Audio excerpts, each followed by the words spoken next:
Dear students, भौतिक भूगोल BA part first का प्रथम प्रश्न पत्र जिसकी यूनिट फर्स्ट का जो सिलेबस है वो हमारे सामने है, जिसमें सौरमंडल है, दूसरा है पृथ्वी की उत्पत्ति जिसमें न्याहारिका परिकल्पना, ज्वारीय परिकल्पना, बिग बैंग सिद्धांत, पृथ्वी की आंतरिक संरचना के बारे में वर्णन किया जाएगा, वेगनर का महाद्वीपीय सिद्धांत, समस्थिति, प्लेट विवर्तन की और पर्वत निर्माण सिद्धांत, इसमें जॉली, कॉपर और आर्थर हॉमस के बारे में हम विस्तृत विवेचना करेंगे। क्वेश्चन नंबर 1 है पृथ्वी की आंतरिक संरचना। पृथ्वी की जो आंतरिक संरचना है वो कैसी है, इसके बारे में हम यहाँ पर एक विस्तृत वर्णन करेंगे। जैसा कि जो पृथ्वी की आंतरिक संरचना है उसके बारे में अभी तक कोई निश्चित प्रमाण हमें नहीं मिला है कि यह ठोस अवस्था में है या द्रव अवस्था में है या गैस अवस्था में है। इस अवस्था के अंदर यह पृथ्वी की जो आंतरिक संरचना है वो विद्यमान है, इसके बारे में आज तक स्पष्ट नहीं हो पाया है। इसके बारे में जानने के लिए हम प्रयत्नशील आज भी हैं, और लेकिन बहुत जो समय बीत गया फिर भी इसके बारे में हमें कोई ठोस प्रमाण अभी तक मिला नहीं है। फिर भी पृथ्वी की जो आंतरिक संरचना है उसके बारे में हम जो स्रोत है उनका वर्णन करेंगे, जो एक अनुमानित स्रोत मानी गई है। मनुष्य ने काफी प्रयास करने के बाद क्या किया कि पृथ्वी की आंतरिक जो संरचना है उसके बारे में कुछ अध्ययन किया। पृथ्वी का क्या है, ये उत्तरी ध्रुव, ये दक्षिणी ध्रुव, ये भूमध्य रेखीय है। तो इसका जो पृथ्वी का भूमध्य रेखीय जो व्यास है वो 12,756 किमी, भूमध्य रेखीय व्यास 12,756 किमी तथा इसका जो ध्रुवीय व्यास है उत्तर से दक्षिण तक 12,743 किमी माना गया है। इसके अलावा जो पृथ्वी है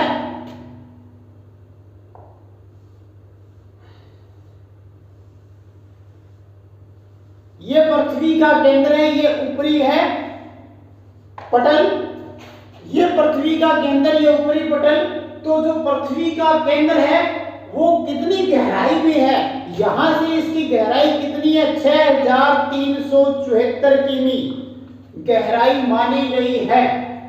अब हम बात करेंगे पृथ्वी की आंतरिक संरचना के स्रोतों के बारे में। पृथ्वी की आंतरिक संरचना के दो स्रोत माने गए हैं, एक नंबर अप्राकृतिक और दूसरा है प्राकृतिक, जो प्रकृति से मिलता है। यह है गणितीय गणना के आधार पर, जो इससे हम करेंगे गणितीय गणना के आधार पर, और यह है प्रकृति के आधार पर। पृथ्वी की आंतरिक संरचना के स्रोत में दो भागों में हम इसे बांट रहे हैं। पहला है अप्राकृतिक, दूसरा है प्राकृतिक। अप्राकृतिक गणितीय विधि पर आधारित है, गणना पर आधारित है, और प्राकृतिक है वो प्रकृति द्वारा प्राप्त है। अप्राकृतिक स्रोत में घनत्व, तापमान, दबाव और काल्पनिक तापमान को शामिल किया जाता है। प्राकृतिक के अंदर प्रथम है उल्कापिंड, दूसरा है ज्वालामुखी और तीसरा है भूकंप।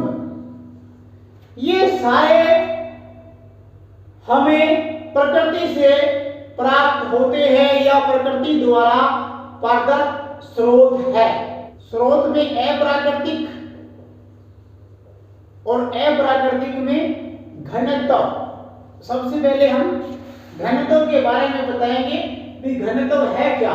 घनत्व का जो सामान्य अर्थ है वो क्या है, किसी पदार्थ का जो द्रव्यमान अनुपात होता है, किसी पदार्थ का जो द्रव्यमान अनुपात आयतन, यानी द्रव्यमान अनुपात आयतन,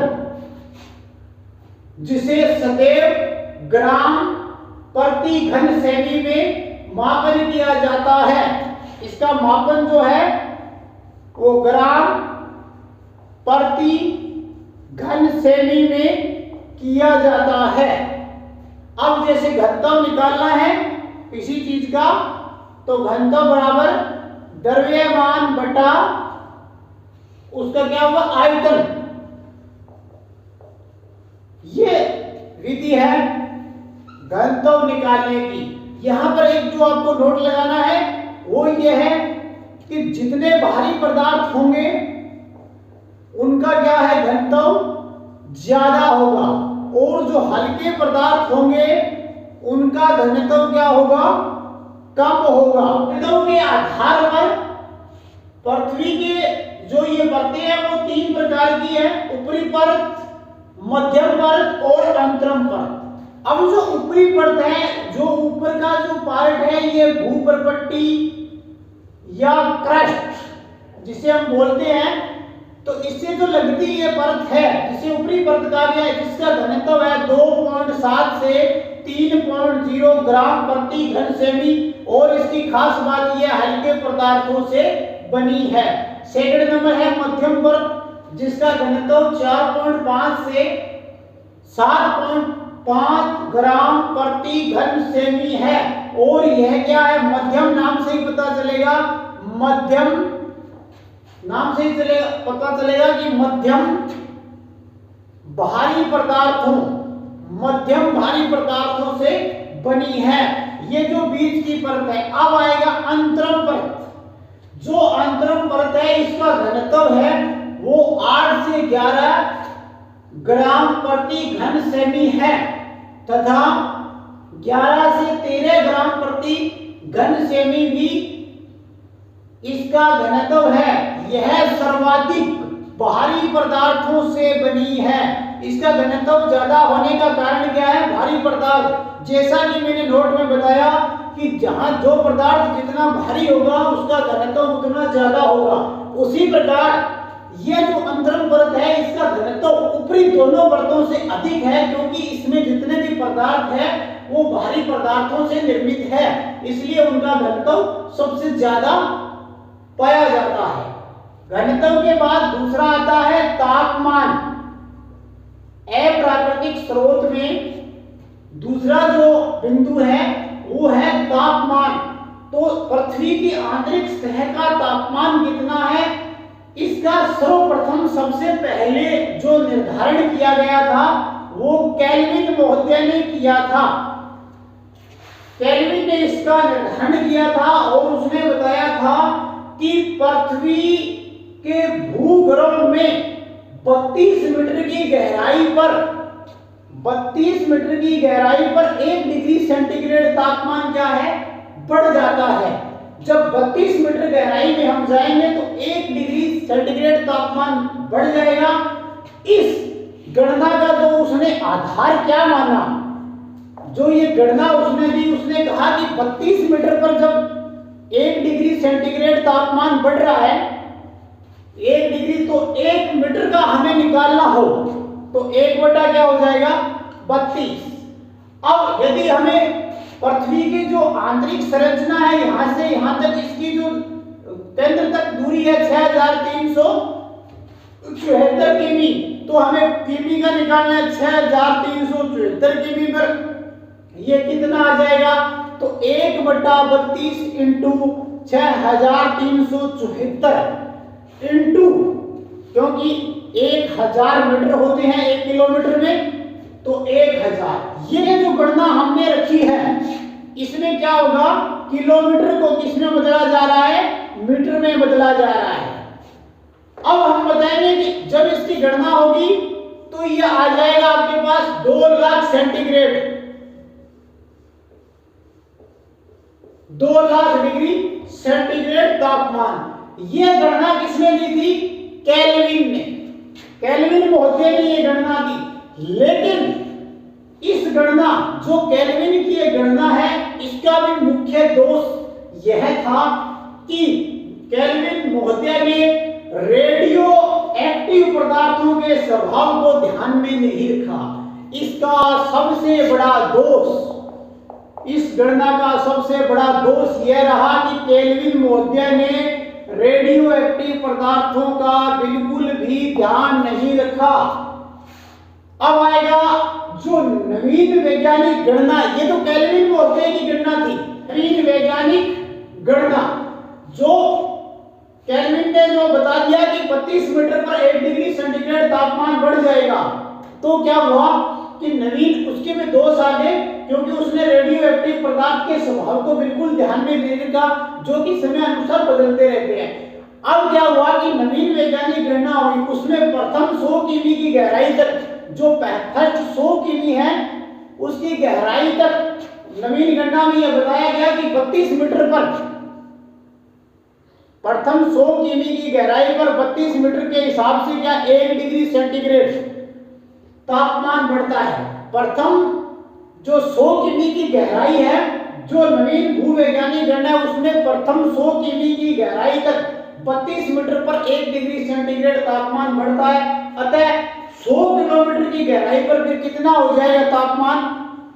3000 डिग्री सेंटीग्रेड तापमान होता है 100 किलोमीटर पर। यदि 32 पर 1 डिग्री सेंटीग्रेड तापमान बढ़ रहा है तो 100 पर 3000 डिग्री सेंटीग्रेड तापमान हो जाएगा। अब ये क्या है कि 100 से 200 किमी गहराई तक, जब 100 से 200 किमी की गहराई तक हम जाएंगे नीचे, तो प्रत्येक 1 किमी पर क्या है, प्रत्येक 1 किमी पर 1 डिग्री सेंटीग्रेड तापमान बढ़ता है, जबकि वो बता रहा है 32 मीटर पर 1 डिग्री सेंटीग्रेड। लेकिन नवीन परिकल्पना ये बता रही है कि 100 से 200 किमी की गहराई पर जब हम नीचे जाएंगे 100 तक तो यही तापमान है 1 डिग्री सेंटीग्रेड, तो 100 तक तो 3000 डिग्री सेंटीग्रेड हो गया। लेकिन जब 100 से हम 200 किमी की गहराई पर जाते हैं जमीन के अंदर भूगर्भ में, तो 1 किलोमीटर पर 1 डिग्री सेंटीग्रेड तापमान बढ़ रहा है। 10 हो गया, 10 डिग्री सेंटीग्रेड। 320 से आगे 5200 मीटर पर यह तापमान हो गया 100 डिग्री सेंटीग्रेड।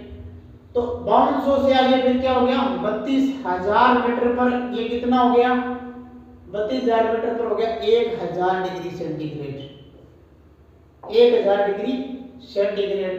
और फिर 64000 में कितना हो गया, 2000 डिग्री सेंटीग्रेड। 96000 मीटर पे ये तापमान कितना हो गया, 3000 डिग्री सेंटीग्रेड। मीन्स ये आ गया 100 किमी। जो बात हमने आपको यहां बताई थी 100 किमी, वो यहां इस चार्ट में बताया जा रहा है। तो 100 किमी पर तापमान आ गया 3000। अब क्या है, प्रति 1 किमी पर, यहां से हम आगे बढ़ेंगे तो प्रति 1 किमी पर तापमान कितना बढ़ेगा, 1 डिग्री सेंटीग्रेड। यह बढ़ेगा 200 किलोमीटर तक। 200 किमी से नीचे भूगर्भ गहराई में जाएंगे तो प्रति 1 किमी की जगह अब हो गया 2 किमी। 1 किमी पर पहले बढ़ रहा था 1 डिग्री, अब प्रति 2 किमी पर तापमान बढ़ेगा 1 डिग्री सेंटीग्रेड, डबल हो गया। अतः इस गणना के आधार पर पृथ्वी के केंद्र का जो तापमान है वो कितना माना गया है, 62,200 डिग्री सेंटीग्रेड। तो इंपॉर्टेंट यहाँ की बात है वो ये है कि वैज्ञानिक रूप में यह तापमान 3000 से 3500 डिग्री सेंटीग्रेड निर्धारित है। दूसरा जो नोट में यहां देने जा रहा हूं वो इंपॉर्टेंट ये है कि तापमान के आधार पर पृथ्वी का केंद्र या अंतरम क्या है, तापमान जो है उसके आधार पर जो पृथ्वी का केंद्र है वो क्या है, ठोस नहीं हो सकता। केल्विन ने बताया 32 मीटर पर 1 डिग्री सेंटीग्रेड तापमान बढ़ता है। ये केल्विन की गणना थी, सबसे पहले केल्विन ने ही तापमान के बारे में बताया था।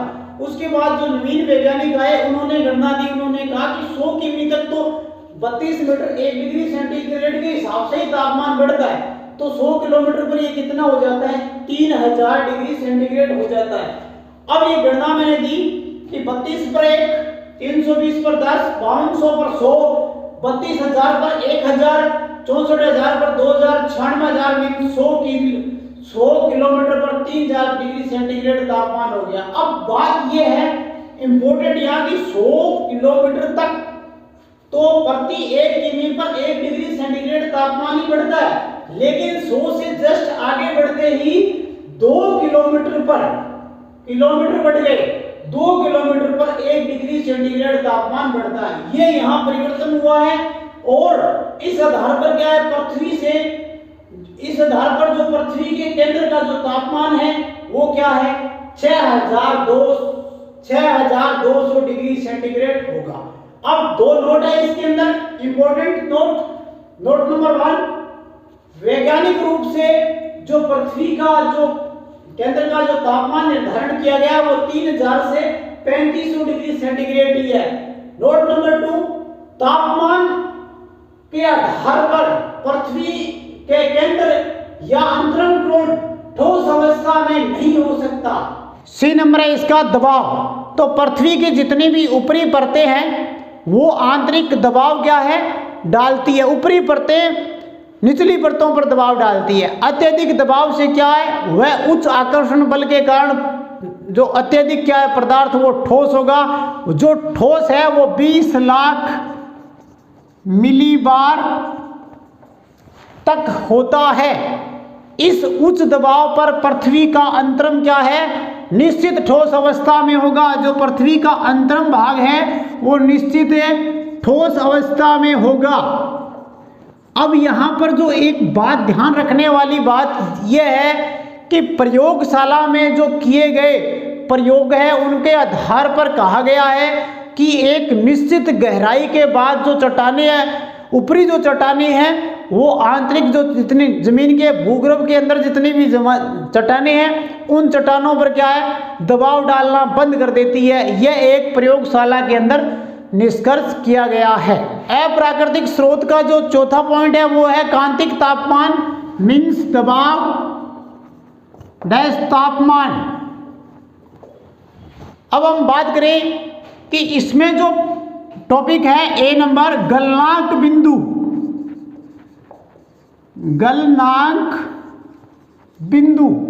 अब हम बताएंगे वह जो तापमान जहां से क्या है जो ठोस है वो क्या हो जाता है द्रव अवस्था में आ जाता है या परिवर्तन हो जाता है। किसी पदार्थ पर दबाव बढ़ने पर उसका गलनांक बिंदु गिरता है, अतः वह तेजी से क्या है ठोस से क्या आ जाएगा द्रव अवस्था में आ जाएगा। ये नंबर कांतिक तापमान। तो इसमें है वह उच्च ताप बिंदु जहां पर तापमान क्या होता है उच्च, वहां से पदार्थ क्या है अपना रूप परिवर्तन करना शुरू करता है, रूप है वो परिवर्तन करना शुरू कर देता है तथा उसके स्वभाव में क्या है जो उसका स्वभाव है किसका पदार्थ का वो क्या है अप्रभावी रहता है, स्वभाव अप्रभावी रहता है, कांतिक तापमान कहलाता है। हमने एक चार्ट में इसको 4 पार्ट्स में बांटा है। आंतरिक संरचना को सबसे पहले जो ये रेखा जा रही है वो है तापमान की, दूसरी रेखा जो है वह है गलनांक की। तो प्रथम जो 100 किलोमीटर की गहराई है यहाँ से यहाँ तक की, उसमें क्या है कि तापमान की जो रेखा है उसकी तुलना में गलनांक रेखा क्या है या गलनांक बिंदु है वो ऊंचा है, अतः पदार्थ क्या है अत्यधिक ठोस अवस्था में है। ये प्रथम स्टेज की बात है। अब द्वितीय स्टेज क्या है 90 किमी से लेकर 2900 किमी तक। यहाँ पर क्या है कि तापमान की तुलना में गलनांक बिंदु थोड़ा ही ऊंचा है, ज़्यादा ऊंचा नहीं है, थोड़ा नीचे आया है ये बिंदु। तो यहाँ पर ज़्यादा है ठोस में प्रथम अवस्था में, द्वितीय अवस्था में गलनांक बिंदु थोड़ा कम ऊंचा है। अतः जो ये अंतर है कम होने के कारण पदार्थ जितने भी पदार्थ है वो क्या है प्लास्टिक अवस्था के अंदर है। अब तीसरी जो स्टेज है उसमें क्या है 2900 किमी से 5150 किमी के मध्य क्या है, गलनांक बिंदु जो है वो गिर गया है। किससे? तापमान जो रेखा है उससे नीचे गिर गया है, अतः तापमान की तुलना में गलनांक बिंदु अत्यंत ही क्या है, निम्न हो जाता है। गलनांक बिंदु है वो अत्यंत ही निम्न अवस्था में हो जाता है। इस कारण क्या है, पदार्थ द्रव अवस्था में परिवर्तित हो जाते हैं। स्टेज 5150 से 6374 किमी के मध्य गलनांक जो बिंदु है वो उच्च होता है, अतः पदार्थ क्या है, वापिस जो पहली स्टेज के अंदर ठोस अवस्था में थे, फोर्थ स्टेज में भी वापिस क्या आ गए, ठोस अवस्था में आ गए। नोट करने वाली बात यह है कि 5150 की गहराई के बाद ऊपरी चट्टानों का दबाव, जो ये स्टेज है 5150 किमी के बाद ऊपरी जो चट्टानें हैं उनका दबाव क्या हो जाता है, शून्य हो जाता है। अतः गलनांक जो बिंदु है वो तेजी से ऊपर उड़ता है। यहाँ पर तो नीचे आया था, लेकिन यहाँ पर दबाव शून्य होने से यह वापस ऊपर उठ गया। अतः इस अवस्था में पदार्थ क्या है, ठोस अवस्था में है। यह हमारे अप्राकृतिक स्रोत के 4 बिंदु थे जिनका हमने विस्तृत विवेचन किया। पृथ्वी के गुरुत्वाकर्षण में आकर वायुमंडल में क्या करते हैं, प्रवेश करते हैं। सामान्यतः क्या है, 50 किमी 50 किमी की ऊंचाई पर वायुमंडलीय जो घर्षण बल होता है उसके कारण ये क्या होते हैं, जलकर नष्ट हो जाते हैं। कितनी ऊंचाई पर, 50 किमी। कभी-कभार ये जो उल्कापिंड है ये क्या है, चारों ओर से जब जल जाते हैं तो इनके बाद जो अवशेष बचता है, अवशेष केंद्र है, वो उल्कापिंड का जो अवशेष केंद्र बचता है वो क्या करता है, पृथ्वी की सतह पर गिर जाता है। इसके अलावा जो उल्कापिंड है उनके केंद्र का निर्माण किससे हुआ है, बाहरी पदार्थों से हुआ है। और जो पृथ्वी का जो अंतरम या केंद्र बिंदु है वो भी क्या है, उल्कापिंड के समान बाहरी पदार्थों से निर्मित हुआ है। ज्वालामुखी प्राकृतिक स्रोत का दूसरा जो प्रकृति द्वारा प्रदत्त है वो है ज्वालामुखी।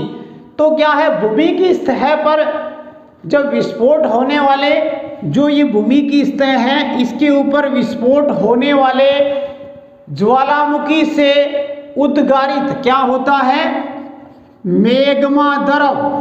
ज्वालामुखी से उद्गारित मैग्मा द्रव अवस्था में होगा। अतः पृथ्वी का भूगर्भ भी क्या है, द्रव अवस्था में होगा। भूगर्भ भी द्रव अवस्था में होगा। किंतु यह बात यह है कि ज्वालामुखी के आयतन से हमें यह पता चला है, क्योंकि द्रव है तो द्रव का आयतन निश्चित होता है। ज्वालामुखी के आयतन से ज्ञात हुआ है कि इसका केंद्र या जो मूल अधिकतम है वो 750 किमी पर जो ज्वालामुखी है, ज्ञात हुआ है कि ये पृथ्वी की ऊपरी सतह है और ये इसका जो ज्वालामुखी का केंद्र है वो है 750 किमी। 750 किमी की गहराई तक भूगर्भ में होता है। उससे अधिक गहराई के बारे में ज्वालामुखी प्रमाण उपलब्ध नहीं करवाते हैं। इसके अलावा सबसे पहले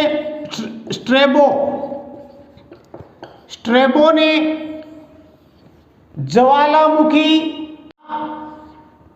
व्यक्ति स्ट्रैबो था जिसने ज्वालामुखी की पहचान की थी, लेकिन प्लिनी महोदय ने ज्वालामुखी का सर्वप्रथम सर्वे व अध्ययन किया था।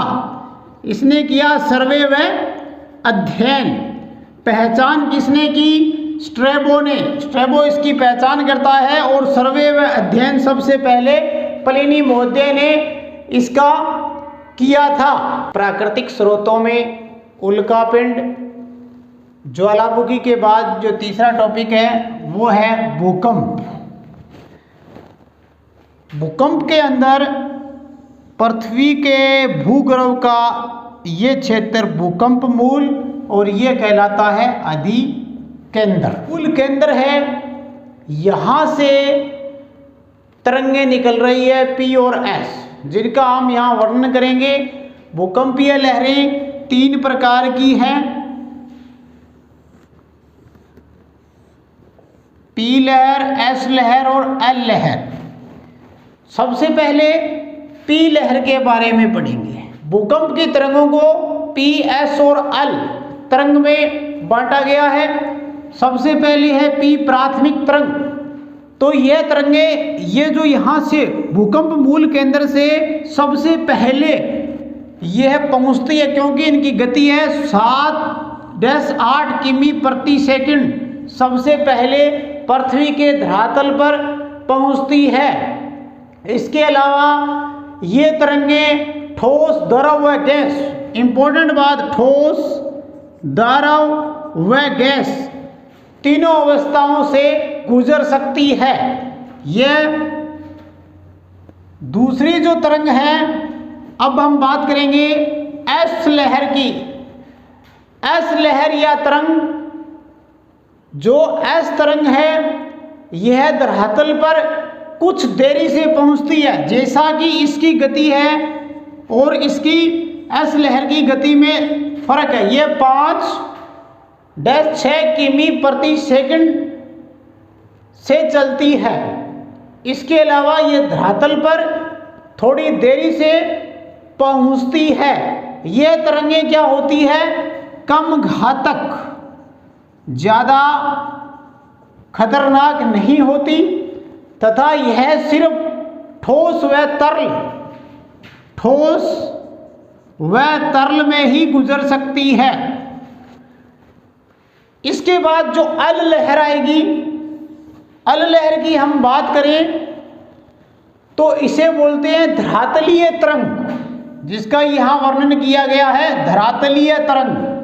अल तरंगे धरातल पर समुद्र की लहरों की तरह चलती है। धरातल पर सर्वाधिक विनाशकारी व घातक धरातलीय तरंगे हैं, जो दूरी के साथ, जैसे जैसे ये तरंगे आगे बढ़ेगी, दूरी के साथ क्या होगी, समाप्त हो जाएगी। अब यदि हम इन तीनों लहरों का तुलनात्मक अध्ययन करें तो सबसे पहले प्राथमिक जो तरंग है वो ठोस, द्रव और गैस में गुजरती है। इसकी गति है वो 7-8 किमी प्रति सेकंड है। ध्वनि तरंग भी है, ये सभी माध्यम में इसका अनुभव किया जा सकता है। उसके बाद एस तरंग प्रकाश तरंग है। द्रव अवस्था में ये क्या हो जाती है, लुप्त हो जाती है। गति है वो 5 से 6 किमी प्रति सेकंड है। इसके अलावा अल लहर जो धरातलीय तरंग के नाम से जानी जाती है, यह सिर्फ धरातल पर समुद्र की लहरों की भांति, जो समुद्र में लहर चलती है उसकी भांति ये चलती है, और सबसे ज़्यादा यह विनाशकारी और घातक होती है। समय के साथ या दूरी के साथ जैसे जैसे ये आगे बढ़ेगी अपने आप समाप्त हो जाती है। स्रोतों का अध्ययन करने के बाद अब हम वर्णन करेंगे सिद्धांतों का। पृथ्वी की जो आंतरिक संरचना है उसके बारे में कई भूगोल शास्त्रियों या कई वैज्ञानिकों ने अलग अलग सिद्धांत दिए हैं, जिनमें जो भी सिद्धांत दिए हैं वो सिर्फ कल्पना मात्र है। जिनमें कुछ सिद्धांतों का यहाँ पर हम वर्णन करने जा रहे हैं। सबसे पहला जो वर्गीकरण जो है वो है स्वेस का वर्गीकरण। स्वेस महोदय ने अपना सिद्धांत है वो दिया। उन्होंने कहा कि पृथ्वी का जो आंतरिक केंद्र है वो कितना 6374। ये जो यहाँ से दूरी है वो 6374 किमी है। जो ये गहराई है यहाँ से यहाँ तक, सुरेश महोदय ने घनत्व को इसमें प्राथमिकता दी।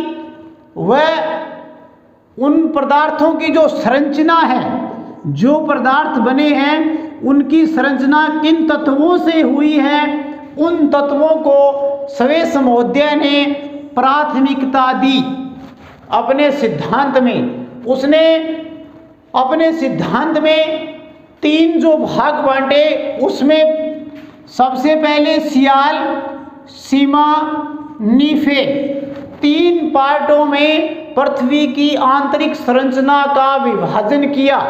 सबसे पहले उसने सियाल के बारे में बताया कि जो सियाल है वो अंग्रेजी भाषा के SIAL सियाल से बना है, जिसमें SI का मतलब सिलिका और AL का मतलब एल्यूमिनियम से यह सियाल परत बनी है। यह परत क्या है? पृथ्वी की ऊपरी परत मानी गई है। ऊपरी परत इसको माना गया है तथा जो इसका घनत्व है वो 2.4 से 2.7 माना गया है। तो इस परत में ग्रेनाइट चट्टानें पाई जाती है। इस परत की जो मोटाई है वो क्या है? 50 से 300 किमी है। मीन्स छोटे रूप में सियाल अंग्रेजी भाषा के सियाल से बना है, जिसमें SI का अर्थ है सिलिका और AL एल्यूमिनियम से यह बना है। इस परत का जो घनत्व है 2.4 से 2.7 है। इस परत की जो गहराई है वो 50 से 300 किमी के मध्य है। इसके अलावा यहाँ पर ग्रेनाइट चट्टानों की प्रधानता है। अब आएगा सीमा। दूसरी जो परत आ रही है वो है सीमा। तो यह अंग्रेजी भाषा के सीमा से बना है। इसमें SI का अर्थ सिलिका और MA का मतलब मैग्नीशियम पदार्थों से यह बना है। अब इस परत में सिलिका और मैग्नीशियम की क्या है? प्रधानता है। और जो इसका घनत्व कितना है? 2.9 से 4.7। 2.9 से 4.7 इसका घनत्व है। की गहराई 1000 से 2900 किमी तक मानी गई है। तीसरी जो परत है नीफे, तो यह अंग्रेजी भाषा के नीफे से बना है, जिसमें Ni का मतलब निकल और Fe फेरियम से मिलकर बना है। इसमें निकल और फेरियम की प्रधानता पाई जाती है और इसका घनत्व 11 से ऊपर है। अब हम घनत्व की बात करेंगे तो यह 11 से ऊपर है, तो यहाँ पर भारी पदार्थों की मात्रा अधिक है, इसलिए यहाँ पर घनत्व क्या है? अधिक पाया जाता है। इससे पहले हम बात कर चुके हैं घनत्व की। जहाँ पर हल्के पदार्थ होंगे वहाँ घनत्व कम होगा, जहाँ पर भारी पदार्थ होंगे वहाँ घनत्व अधिक होगा। परत का व्यास 6880 किमी है।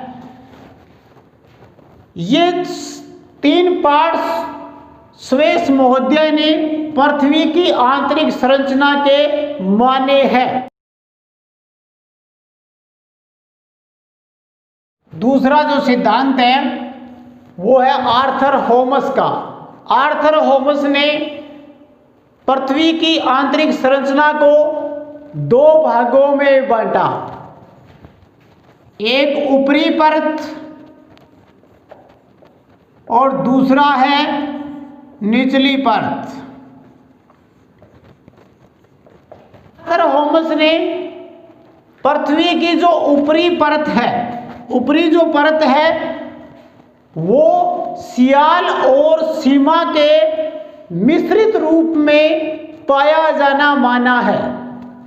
सियाल और सीमा, सियाल प्लस सीमा का मिश्रित रूप ऊपरी परत में पाया जाता है। इस परत को भूपटल परत भी कहा जाता है। इस परत का जो नाम दिया वो भूपटल परत भी नाम दिया। अब उसने जो दूसरा बताया निचली परत, जो दूसरी परत है, इसने कहा कि इस परत का जो नाम है वो अधः स्तर भी माना गया है। निचली परत है उसे अधः स्तर का भी नाम दिया गया। इस परत में क्या मिक्स है? सीमा प्लस नीफे। इससे पहले स्वेस ने 3 पार्ट बनाए थे, लेकिन आर्थर होमस ने 2 पार्ट बना दिए। 2 ऊपरी परत और निचली परत भूपटल परत है, और इसका दूसरा नाम है अधः स्तर, जो कि सीमा और नीफे से मिलकर बना है। यह सिद्धांत दिया था आर्थर होमस ने। उसने बताया कि पृथ्वी की जो आंतरिक सतह है वो 2 भागों में बंटी हुई है। डेली महोदय ने अपने सिद्धांत में पृथ्वी की आंतरिक संरचना को निम्न भागों में बांटा। सबसे पहले उसने बाह्य परत, दूसरा उसने दिया मध्यम परत, तीसरा उसने दिया केंद्रीय परत। अब क्या है, डेली महोदय ने पृथ्वी के जो ऊपरी परत को ही बाहरी परत का नाम दिया। सबसे पहले जो ऊपरी परत है भूपृष्ठ या भूपटल, उसको ही बाह्य परत का नाम दिया, जिसकी जो मोटाई है उसने 1600 किमी मानी, तथा इस परत में घनत्व सिर्फ 3 तक पाया जाता है। घनत्व उसने 3 माना। इसने डेली महोदय ने दूसरी जो उसने पार्ट बनाया वो मध्यम या मध्यवर्ती परत, मध्यम या मध्यवर्ती परत है। यह परत क्या है? बाह्य परत और केंद्रीय परत के बीच में पाई जाती है, तथा यह सबसे क्या है? छोटी परत है, सबसे छोटी परत है, जिसका घनत्व 4 से 9 तक है। इसका घनत्व 4 से 9 प्रति ग्राम घन सेमी है। उसके बाद भूगर्भ में जो अंतिम परत मानी उसने वो है केंद्रीय परत। यह सबसे क्या है? निचली परत है। व्यास इस परत का उसने माना है 7.5 किमी। इसके अलावा इस परत में क्या है? सबसे ज्यादा कठोर पदार्थों की प्रधानता पाई जाती है। कठोर पदार्थ है, इस परत में सबसे ज्यादा कठोर पदार्थों की प्रधानता पाई जाती है, जिसका घनत्व, इसका जो घनत्व है वो 11 से ऊपर माना गया है। 11 प्रति ग्राम घन सेमी से ऊपर माना गया है। यह था डेली महोदय का वर्गीकरण, जिन्होंने पृथ्वी की आंतरिक संरचना को 3 भागों में बांटा है, बाह्य परत, मध्यम परत, केंद्रीय परत। निष्कर्ष में कहेंगे कि उपरोक्त सभी तथ्यों का हमने अध्ययन किया, जिसके आधार पर हम कह सकते हैं कि अनेक भूगोल शास्त्रियों ने पृथ्वी की आंतरिक संरचना के बारे में अपने अपने विचार तो प्रस्तुत किए, लेकिन कोई भी भूगोल शास्त्री एक स्पष्ट व्याख्या नहीं कर सका। सब भूगोल शास्त्रियों ने अपनी अपनी व्याख्याएं सामने रखी है, जो कि सिर्फ एक कल्पनाओं पर आधारित प्रतीत होती है। धन्यवाद।